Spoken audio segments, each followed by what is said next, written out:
explained to you that a fascination of mine has always been in the death itself. And my first spiritualist church I went to at 13, but it did spark off thoughts in my mind of, how can that be? How did my uncle, who'd passed away several years earlier, know that I was bunking off of school? And with my mum sat beside me, that was the last thing I wanted to hear. Yes. So yes, ever since I have been dipping my toes in the water to research and investigate different things. And I've been familiar with your work. And of course, I've got your books here. It makes me sound like a bit of a stalker, but I've got a couple of your books that I've been reading. Yes. Which, again, along the lines of no smoke without fire, the fact that we die and that's it is, a little bit of a ridiculous notion. And we're the last in the West to catch on to the fact that there should be something afterwards, aren't we? We certainly are.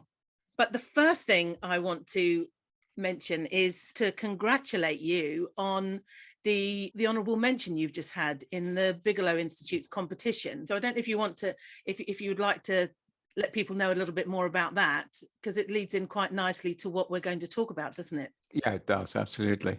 Now, the Bigelow Prize was a fascinating concept of Mr. Bigelow, who lives in Las Vegas. And he's always been interested in outer space. He's interested in UFOs. And I think that he's really interested in inner space and what's going to happen when we all die.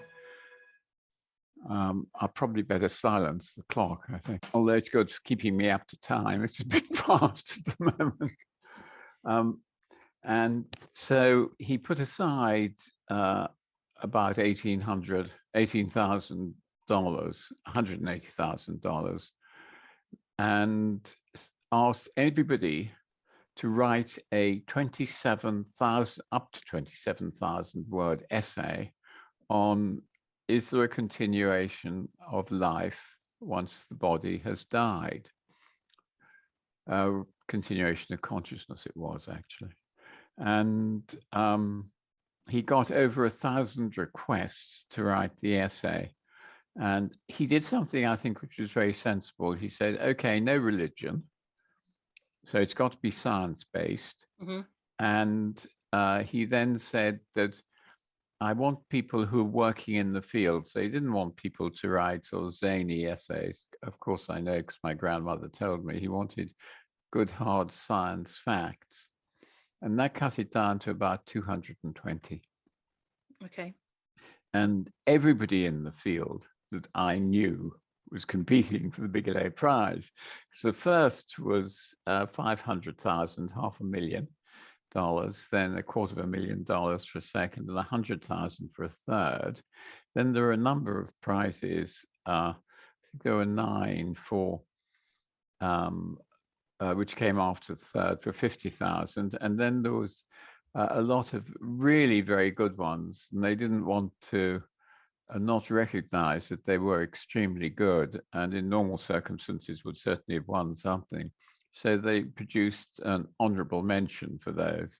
And our prize was an honorable mention, $20,000.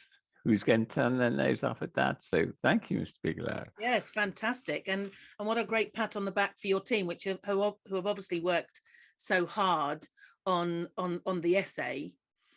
Yes. It's the first time an exercise like this has been carried out, hasn't it? So it was it really is very clever thing to do. It was enormously clever. You cannot get funding.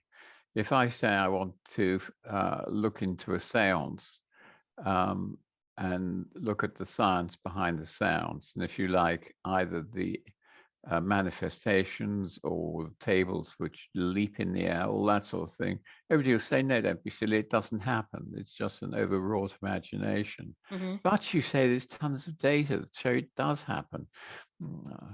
False, go home, but not with our money.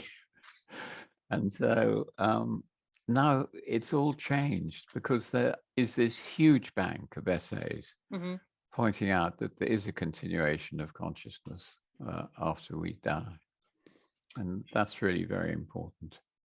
Yes, and I think it encourages other people to investigate further. You know, when people like, well, the institute, like the Bigelow Institute, are taking notice, you know, it will spur people on to strive to prove those arguments, because like I say, all of the accounts that you have documented in your books that are obviously written with your wife as well, that, you know, are really credible stories. And of course I have my own. I'm sure everybody that might be watching this will have a story of some description that would argue the point as well. So yes, I was really pleased I was watching, it's on your YouTube account, isn't it? So yes, so I was delighted to watch that. It was quite exciting, because it does mean more credibility and more research, which again, you know, helps people like me understand and put the message out there that, you know, there is life after life, as I think the book is termed, isn't it? Yes, that's right. So my wife has just come into the room. oh, lovely. And since she's a co-author of some of the books, I thought she'd like to say hello. Hi, Helen. Hello, nice to see you. I won't be able to hear you because I haven't got earphones, but tell me what you're saying. Well, I can do sign language. But it's lovely to see you. As I said earlier, yeah, Elizabeth's name is on the books, but a bit of an unsung hero as your ungarbler, as she phrases herself. Yes. Yes. So yes, it's nice to see you. She's now reclaimed Mount Fuji. Mount Fuji has swallowed you up now. Yes. So that's what I wanted to, you know, my impression of what you do as a neuroscientist is, you know, dealing with facts and trying to prove points. So it's well documented that your research began as a result of Raymond Moody's book, Life After Life. And I just wondered what that moment would have been like for you, because it must have turned things on their head. What he was suggesting might be the case, and you yourself, to use an expression, is you thought that it was a little bit woo-woo, didn't you, for perhaps applied in America? Oh, absolutely. I mean, it's sheer rubbish. There can't be any truth in it. I haven't come across it. Yes. So, and it's way outside science. And so I just simply dismissed it as Californian hype until I got my own first case. And then somebody came into my consulting room after a failed cardiac catheter and a near-death experience. And I was forced to look at it. There's no way that I could not admit that it happened, because there was this guy in front of me. And so it was clearly something that I needed to study, because it looked as if it had a good potential for extending our understanding of consciousness and the factors surrounding death. This guy had a very clear near-death experience. He went unconscious on the catheter table. As I said, it was a failed catheter table. He left his body and he watched the chaos going on in the catheter theater while they tried to find the oxygen and the paddles to shock his heart back into function again. And then he left that and went down a tunnel. And then Being of Light, English Country Garden, Deathbed, a review, life review, and then he came back. So, I mean, it was all displayed in front of me. And he'd never heard of Raymond Moody either. So he couldn't have made it up.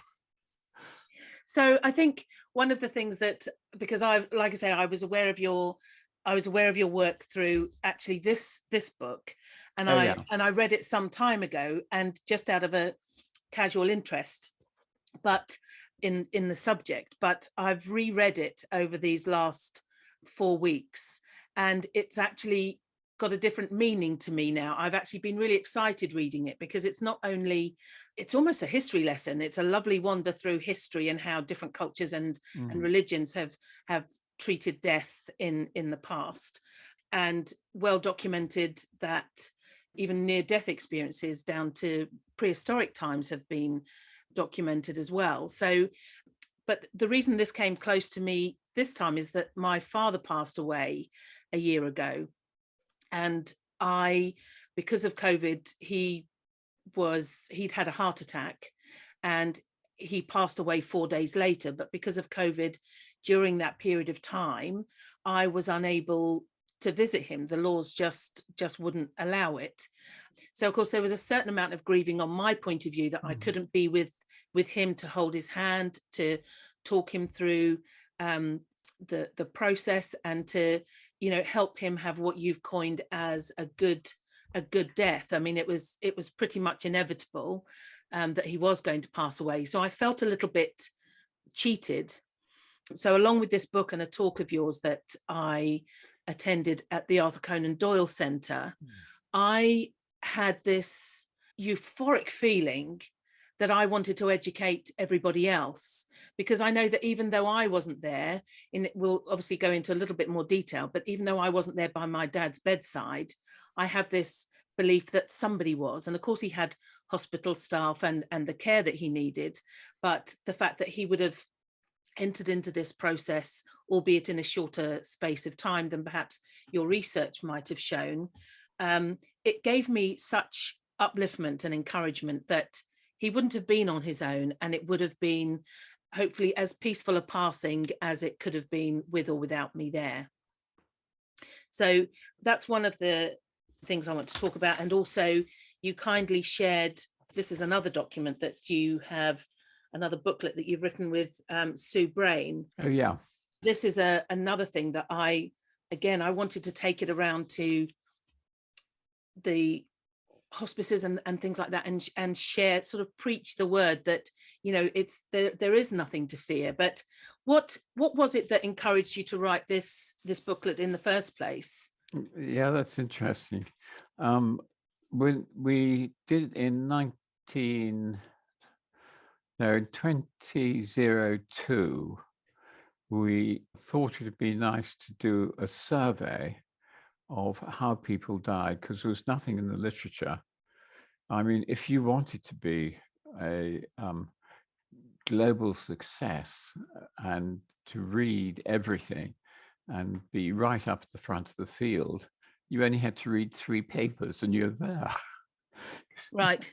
It just wasn't very much done. And so we went to an ethics committee in the UK, an NHS ethics committee, and said, we'd like to talk to the dying as they die, because we think that there are a whole lot of experiences that people are missing and so on. And they said, no, we don't think so, because you might have upset the dying. But you have to remember that this is 2002. Yes. So it's a long time ago. But they said, on the other hand, we do feel there's a lot in what you say in your research project. So you can do a carer study. So you can talk to the carers. And that was absolutely brilliant. We were a little bit disappointed, but we went right ahead with what they said. We found the major thing was that the doctors actually knew nothing of this, about what happened.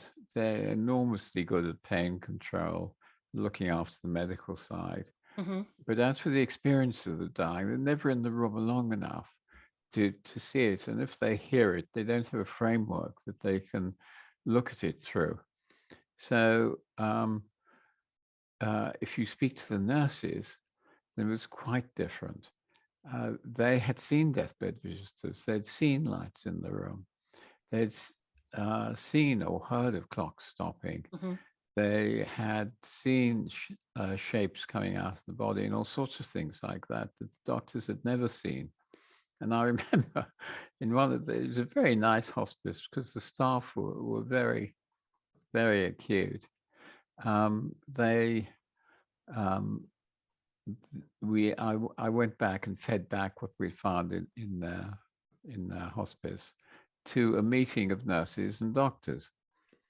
And at the end, he'd been really saying that, well, you know, it's all very interesting, but we don't have it.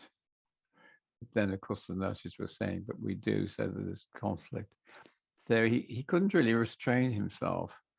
And so he said at the end, Peter, you sure you haven't got your data mixed up with somewhere else?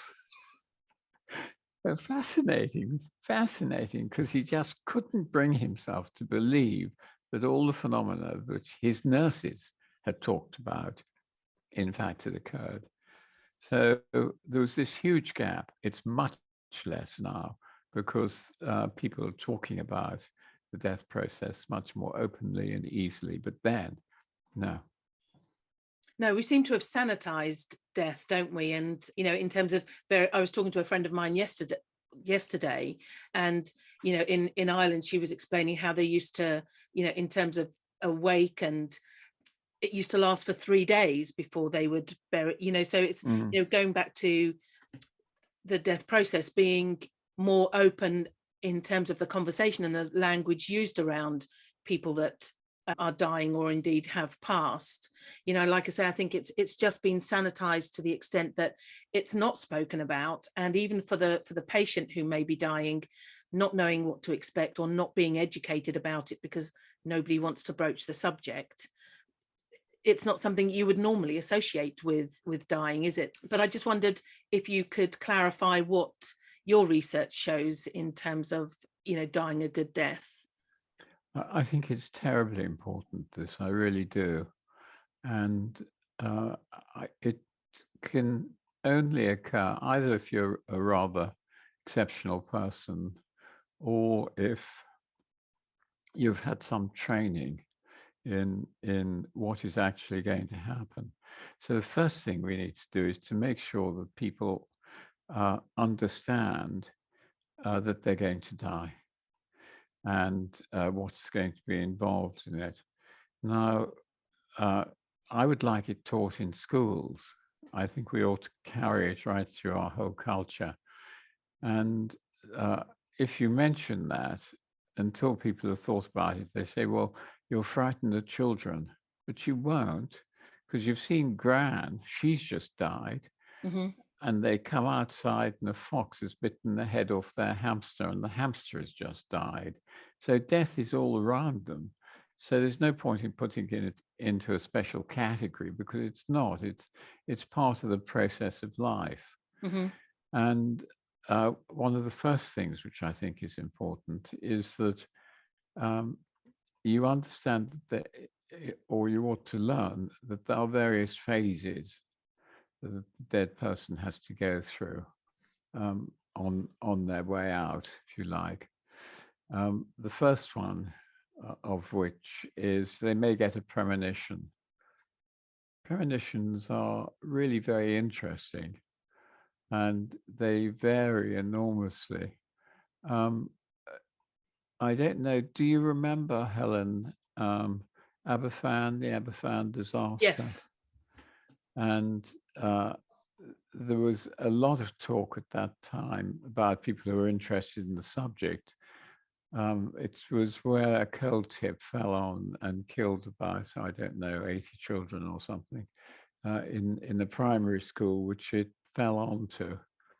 Yeah, it was a vast proportion of the village's children, wasn't it? So it's a generation almost. Yeah, I mean, it was so sad for them all.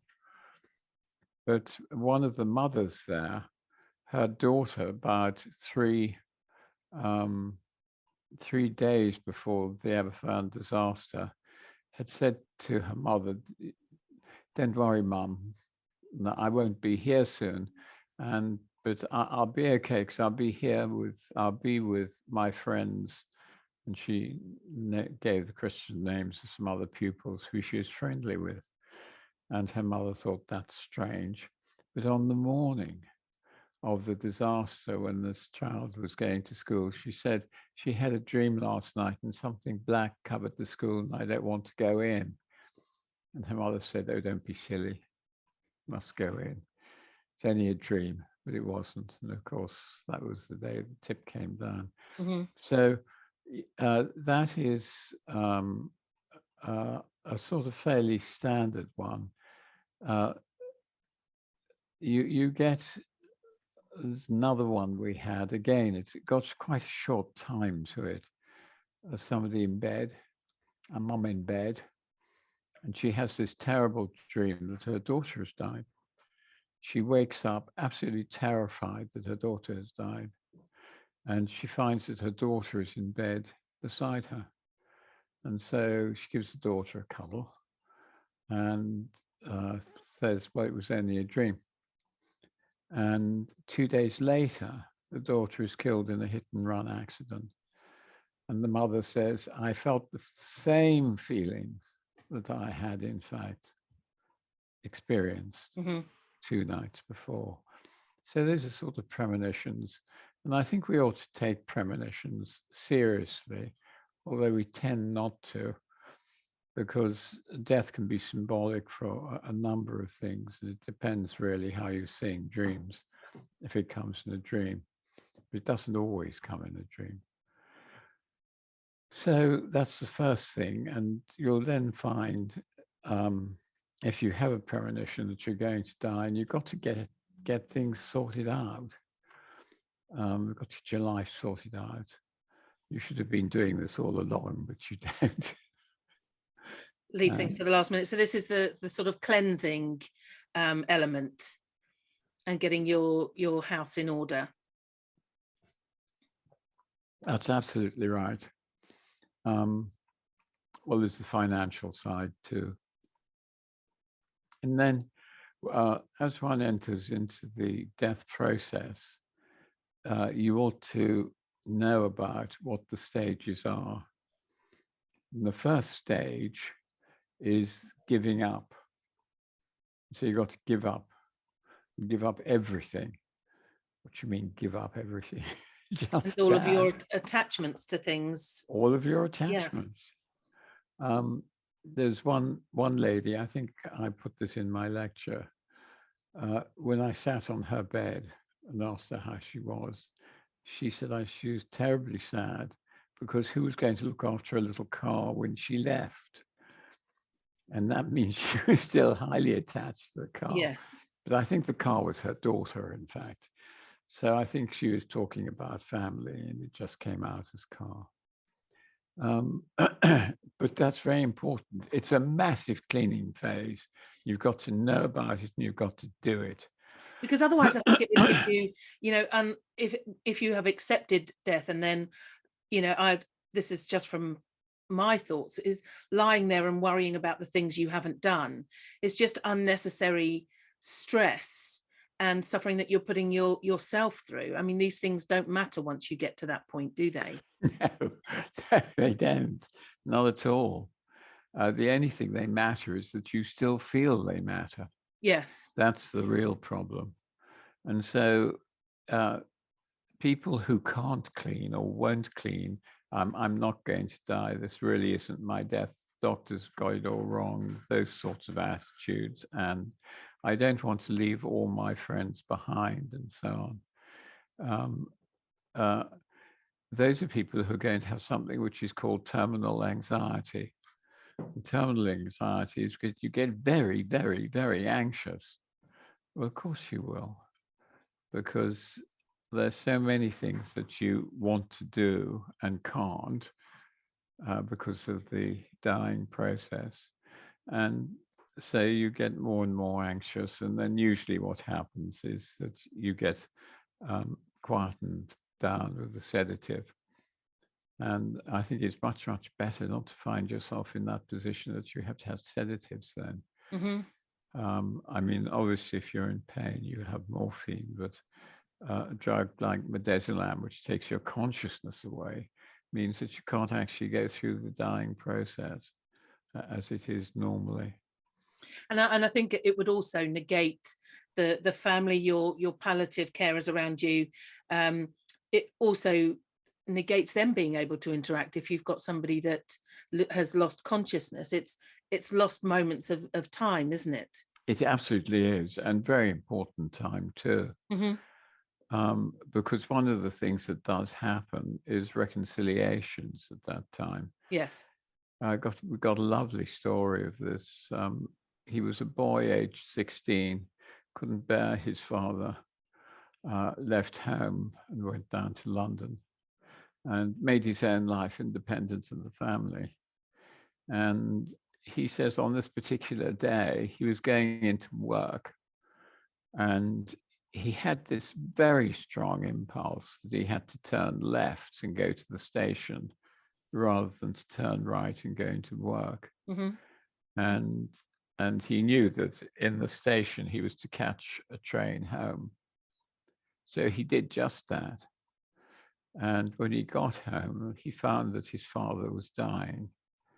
And he also realized that he'd been called back by his father, mentally, of course, to say goodbye. And so they forgave each other. It was, in that sense, a very nice party. So reconciliation is enormously important. And again, just to make the point that obviously to his father that passed away, the reconciliation would have had its own value, but also from once the physical body has passed, had the son not had that reconciliation, then his grieving would have been that much more difficult had he left without making that.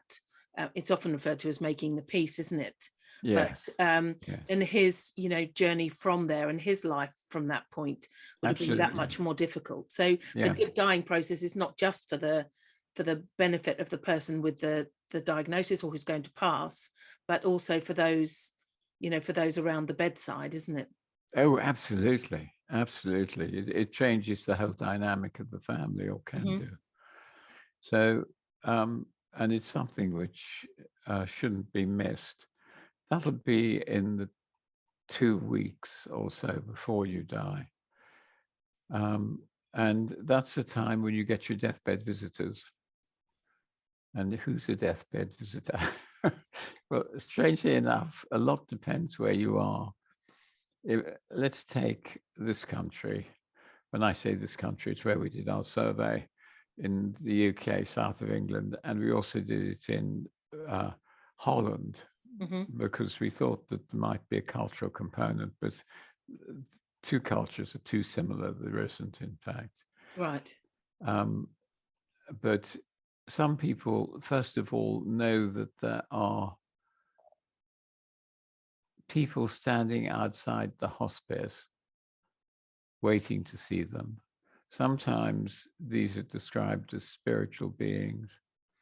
Sometimes they're just beings. And then people come into the room, and the ones that come into the room are usually family members.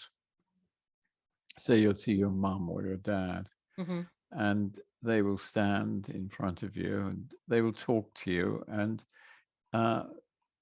before people really studied these, they always said, oh, well, this is a hallucination. Well, what's a hallucination? You're just using another derogatory word to describe the appearance of an apparition. If you say it's a hallucination, it's obviously pathological. You've got schizophrenia or something. So it's nothing like that. And they're very real. They're very warm in the sense of emotionally warm, and enormously comforting. Yes, and I think again another point on that, and this is, again goes back to the importance of reading this. I feel in that absolutely. I've had an experience many years ago now with an elderly relative who was passing, who did have these visits, and people around the bed would say, "Oh, don't be ridiculous. They died 10 years ago," or and would trivialize it and dismiss it. But obviously to the person that's lying in that bed, it is very real and it's very warm and comforting. And again, from a mental anguish point of view and the anxiety, even if you whatever your beliefs are, even just I think the benefit of humoring that person and agreeing or acknowledging what they've said is obviously going to be much better for their passing and their state of mind at that point than dismissing it and negating the vision that they've had. Oh, absolutely. I mean, there's no question about that.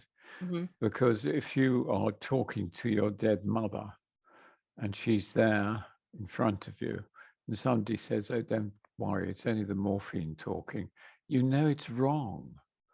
And that really introduces a lot of conflict into the death situation. Yes. So the deathbed visitors also have two other functions that you have to remember. One is some people will be taken by them into another reality. Into the other reality is a spiritual reality. Mm-hmm. And the spiritual reality is, it's usually described as like a lot of light, a lot of love, a little bit like a waiting room with other spiritual beings there. So you go into this place and then you come back again to the hospice, and the deathbed visitor quite often shuttles you between the two or three times. So it looks as if you're getting used to it. So to help the transition. To help the transition. And doesn't that process give the patient an indication of when they're likely to pass as well? Oh yes, I mean, when they will be back for them. When they come back and take them. Yes. So if you know this, excuse me, you know that you don't have to actually accept the day they offer you, but you can't change it by much. You can say, okay, if they say we'll come back on Tuesday, you say, well, don't come on Tuesday because my son's coming on Wednesday and I want to see him. So you can do that. Mm-hmm. Frivolous reasons aren't accepted. Come on Tuesday. So, but it does mean that you're just a little bit in control of the process. Mm-hmm. and can be helped. So I think it's important to remember that you can negotiate a little with them. Yes, absolutely. And then moving into the next phase after the visits to the bedside. Then I think the best model for that is by a palliative care theologian in Switzerland called Monica Renz. Yes. I think she has a very good scheme. Now, why has she got a good scheme? It's so simple. It's because she's been at the bedside of about 200, possibly more now, people who have died from cancer. And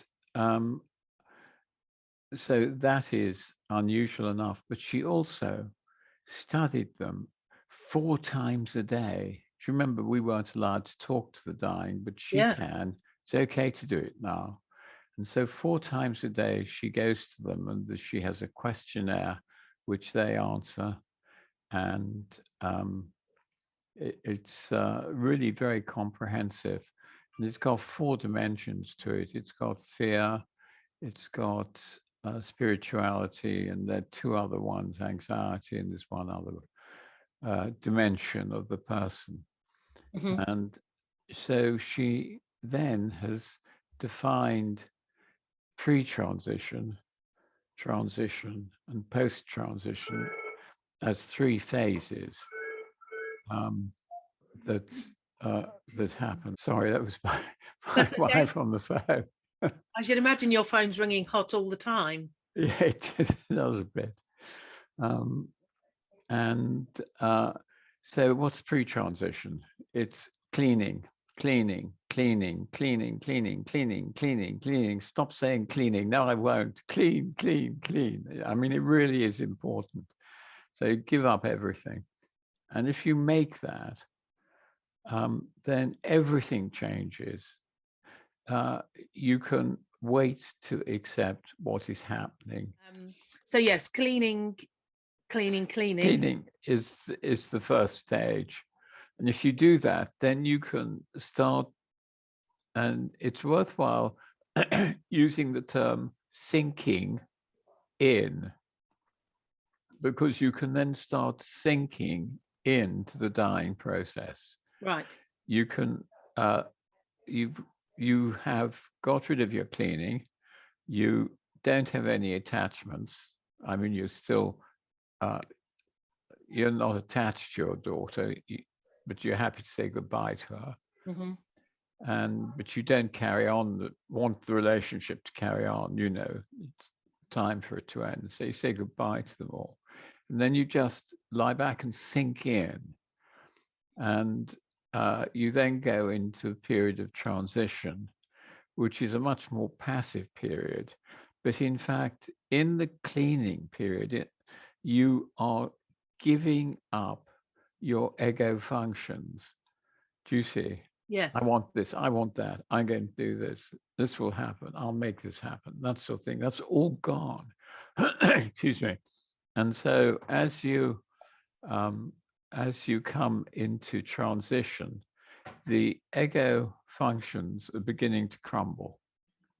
And it's the crumbling of the ego functions which is very important, because you're now going to change your level of consciousness.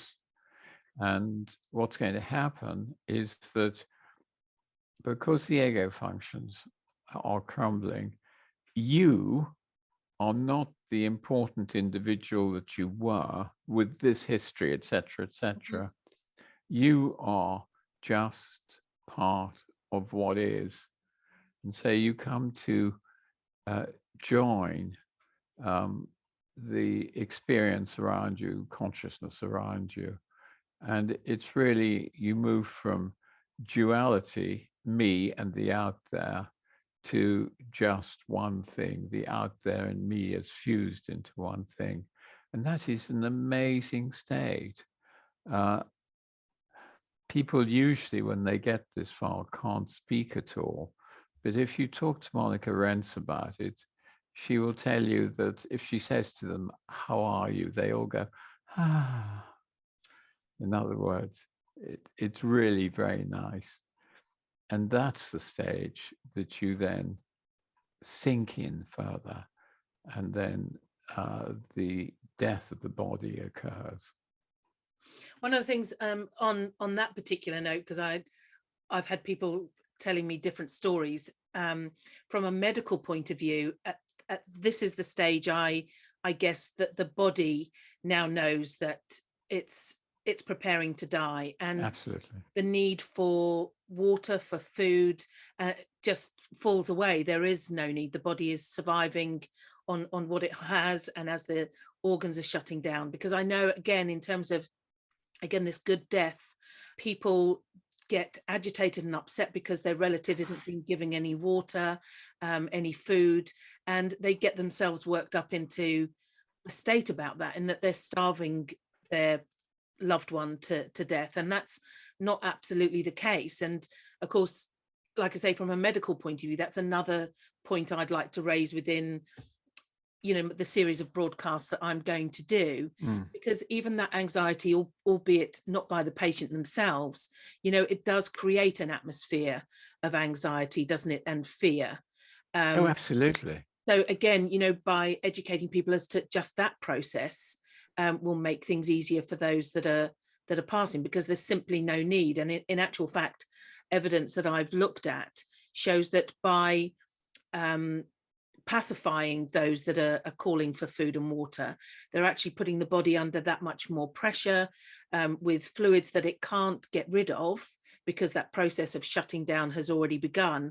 And it can ultimately lead to quite a distressing and painful, traumatic death for the patient. So yes, they start to drown in their own secretions, and they can't clear their own absolutely secretions. So yes, that's absolutely right. Yes.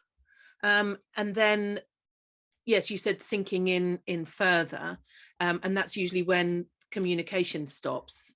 Yes, communication. And you're just relying on the sort of social cues from, like you say, from Monica Renz, that questions she was able to ask. Yes, and absolutely. That's a clear indicator, isn't it, that you gave. Then the body dies, mm-hmm. But consciousness doesn't. And the nice thing about the Bigelow Prize, of course, is that this is the phase that everybody was interested in. Right. It's what happens at that point. And what happens at that point is that consciousness appears to continue. And the evidence for that is really very good. I mean, go back to the work done in the 1850s, going up to the turn of the century into the 1900s.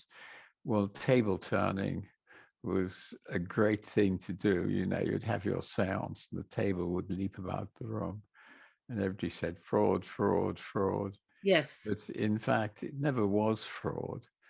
Well, there may have been some fraud there, but basically, if the medium was genuine, then what came through, sorry about the telephone, what came through was in fact real. So you then have to look at what people are saying and what they found is that, I mean, they're amazing stories.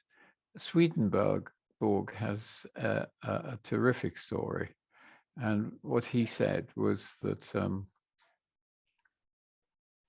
a friend of his died, and the wife, who's also a friend of Swedenborg's, come up to him and said, could you please ask him what he's done with the receipt for a bill, because I've had a tradesman come around who says that you never paid the bill before you died, and he's wanting to take me to court for the money.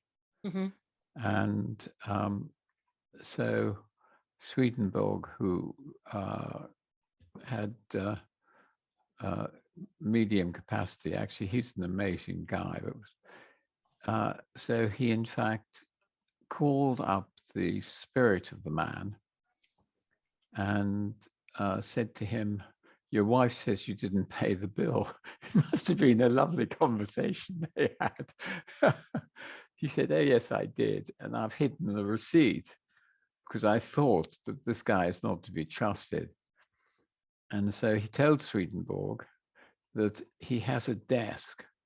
And if his wife opened the desk and pulled out a drawer, there was in the back of that drawer another secret drawer in which the receipt was. And so Swedenborg gave this information, and the he tradesman was went away with absolutely his tail right. between his legs. Yeah. So that's a lovely one. But there are one or two of these stories. There's another one. Do you know Chico Xavier? Chico was an amazing That's Brazil. guy. Is that a Brazilian? That's Brazil. Yes, Brazilian, absolutely. yeah. And Chico was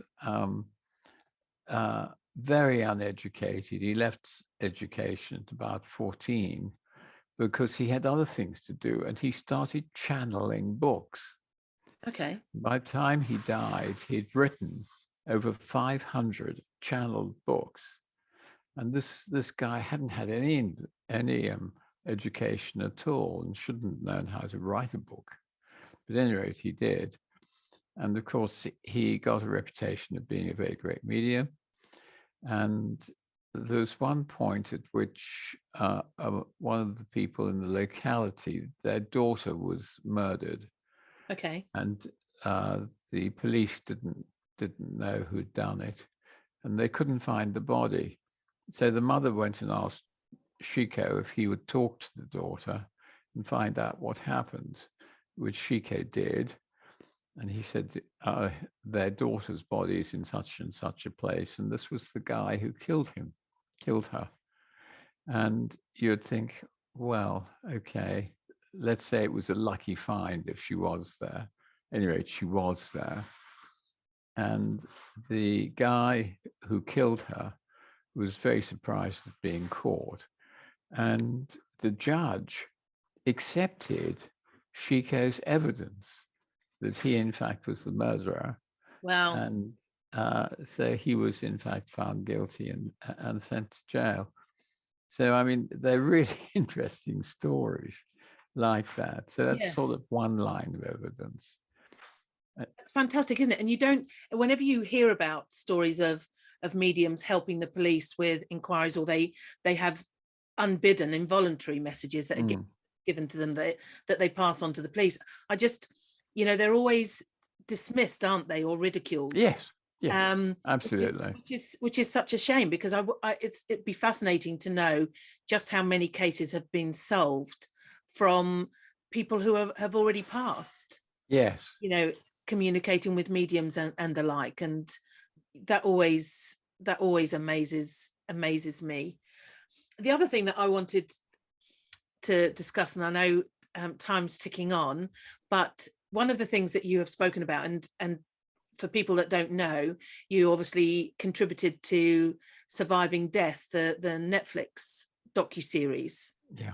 And one of the things, I think it was there, that you were discussing the expansion of the mind, and that people having, and it's slightly a little off topic to the end of life phenomenon, but in terms of a near-death experience, the fact that somebody could be clinically dead but still have a complete awareness to what's going on, typically in an operating theatre, or in terms of an accident that somebody has been through. And just the fact that if the brain is, to all intents and purposes, dead, but there's still this consciousness that is able to absorb what's going on and detail conversations, actual conversations, and names of people that attended at that time. How do you begin to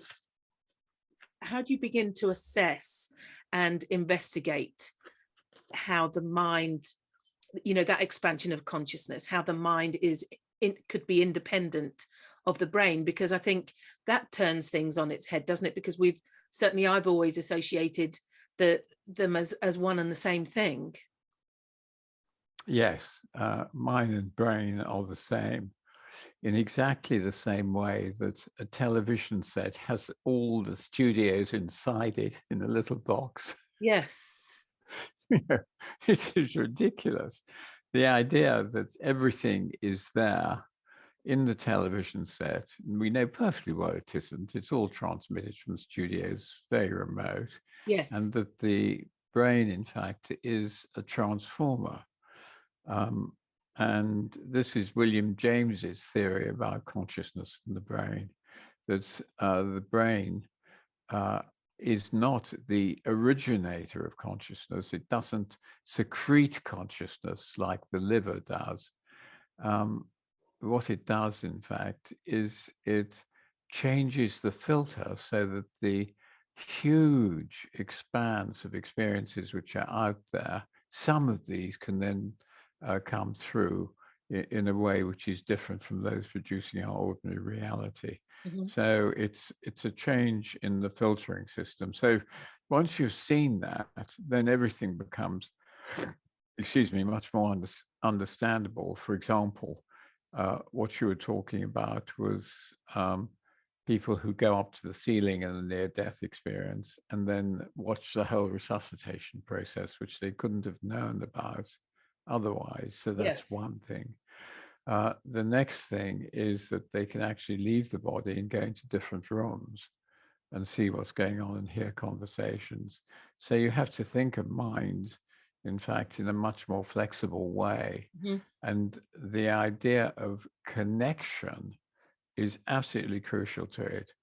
And now we come right back to quantum mechanics, where every individual atom in our world is connected to every single other one. And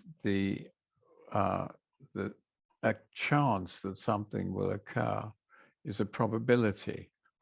Now, some probabilities are much more likely than others. For example, if you knock glass off the table, all the glass atoms will shatter and disappear. But in actual fact, that's only one of the possibilities of things that could happen. Mm-hmm. Because in quantum mechanics, in fact, the glass could even bounce, or maybe just get a little crack, or maybe not harmed at all by the fall that would normally shatter glass. So it's all occurring really as a result of quantum mechanics, and you go over from a definite thing happened to the probability of something happening. And so this is very much what occurs. And so the idea that when you leave consciousness or lose consciousness and you continue outside the body, then of course you have a probability of seeing exactly what's going on, and you do because you're connected. Mm-hmm. And so the whole idea that we have in our reductionist science is very limited. It's I mean, it's just fascinating, isn't it? Because again, you know, your books go into, I mean, one of them, 300 different stories of near death experiences, and they're all just a phenomenal read. You know, I've not had anything along those lines, but one of the experiences that I've had was with, I know your studies go into hospices, but you've also studied heart attack victims as well, haven't you? Yeah. And my late mother-in-law had cancer, and I nursed her through that process.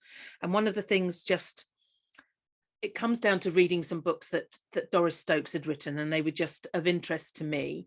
But it enabled me to start a conversation with her about, you know, I read this story, and what if, you know, what if this is true? How about if there is a way for you to come back and see me, you can do X, Y, and Z. And that's exactly what we did. You know, so I did go and see a medium after she had passed. Yeah. And, you know, quite often people will, a medium will offer flowers or some kind of symbolic gesture from spirit that will validate who they've got with them. But this particular medium I saw, she couldn't identify what she was being shown. And I chose something that was completely random. It wouldn't be a brooch or a locket. That was all too easy. I wanted to make it difficult. But then that was used as, and then she moved on, and then she came back to it and she said, it's a shiny new penny. And that's exactly what I put in my mother-in-law's hand as a symbol for her to identify herself to me, because the song we used to sing to each other was Pennies from Heaven. But it almost gave her in terms again of a good death, it almost gave her a role, you know, to think, oh, well, you know, when this does happen, she was thinking beyond that, then this is what I'm going to do. So again, I did the same thing with my father's passing, and whether people think it's woo-woo or not, given the circumstances of my dad's passing, when these things do happen, I see them as a sign, because it suits me, and one, I believe that it's him making his presence felt. So again, I'm a real advocate for talking about death before it's too late, so that things like this can help other people. Absolutely. After death communications are very, very common. The study just been done in Europe, and it shows that almost 90% of people who've just lost a loved one have an after-death communication. And they go from feeling them in bed beside you to being aware of them either in dreams or aware of them coming into the room. Mm-hmm. You can smell them sometimes because their perfume will waft in. Yes. So they're very, very common, and they go on for a long while. I just had an email today from somebody I know whose husband died many years ago. She still sees him, and she still talks to him. Yes. And that's what the reality is. Absolutely. And I think just another thing that on the point you mentioned earlier, in terms of being able to negotiate when your time of passing. Yes. Again, with my mother-in-law, the last 3 days of her life, when she had sunk in and she wasn't really conscious at all, through her nursing period, I was responsible for her care. She wouldn't let anybody else touch her or do anything. On the morning that she passed away, and I had hold of her wrist just to feel for a pulse, and she passed. There was no pulse anymore. And my ex-husband was the only child and begged her not to go. He said, I'm not ready. And then I could feel a pulse, and she took a breath. And I was like, it was just astounding. And nobody really said, everybody looked at each other, but nobody really said anything. And once he'd come to terms with the fact that, this was it, she was now going, he said to her, I'm ready now, Mum, you can go. And with that, she went. Literally, as soon as he finished that sentence, she took her last breath and she went. She devoted her life to him, and that was just the last thing she could do for him, is just wait that little bit longer. And then, of course, the cat flew off in a different direction, and so there's all sorts of things like that I've seen firsthand. So it's not just within your books, but it all inspires me. Yes. To put this message out there that actually you're doing yourself a service by talking to people about death as well, because it's I know a lot of people that go to see a spiritual medium, which are fantastic. I love them, and lots of my friends are mediums and very good ones. But people rely on that for their messages, for their comfort, for the counsel dealing with the grief. And there comes a point at which you have to just kind of stop and accept what has happened and start living your life. And I think dealing with death before it happens is a great way of counseling yourself and making sure you've gone through that reconciliation if you need to, and just understanding that there is a good way of dying, and you can assist that instead of just sitting beside a bedside in a passive way. Yes, absolutely. And there's one other thing which I think is important is many people are dying in hospital, and that's unfortunate.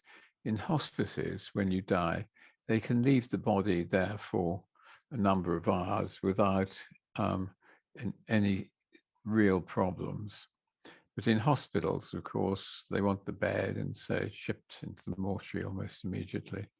But if you talk to people about when they feel their loved one has gone, you'll find that they're usually in the body for about 3 hours after the person has been diagnosed as being dead.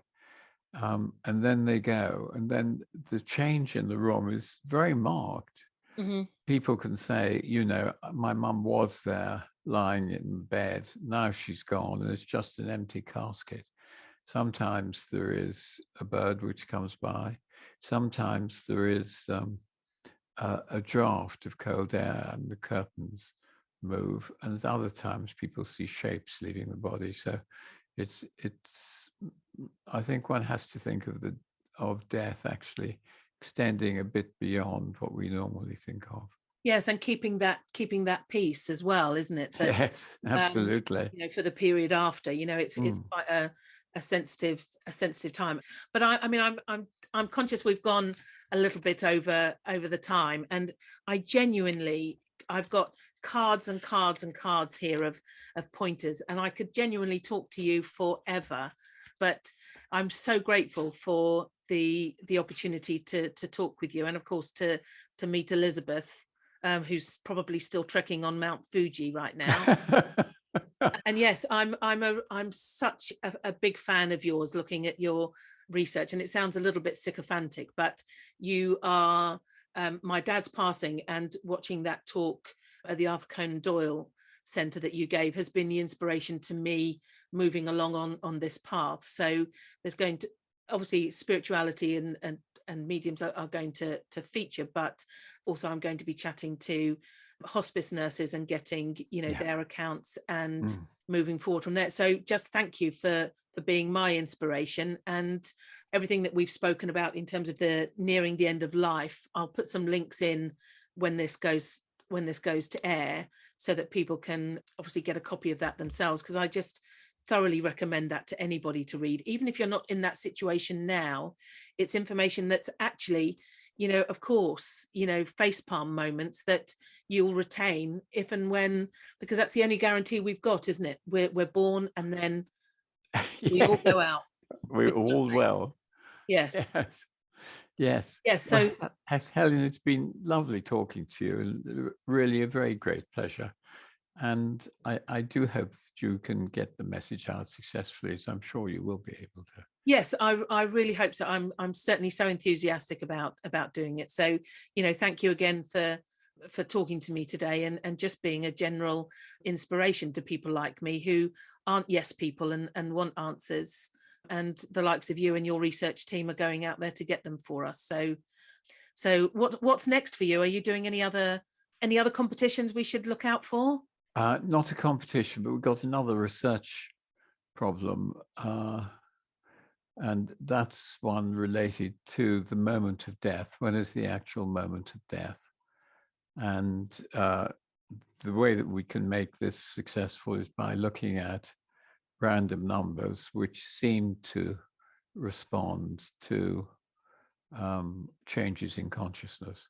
Okay. So watch the space. Fantastic. Well, I'll definitely be doing that. Okay, well, thanks again so much. Thank you so much. And I look forward to our paths crossing at some point again. Which I'm sure they will. Take care. Right. Bye-bye then. Bye-bye. Bye.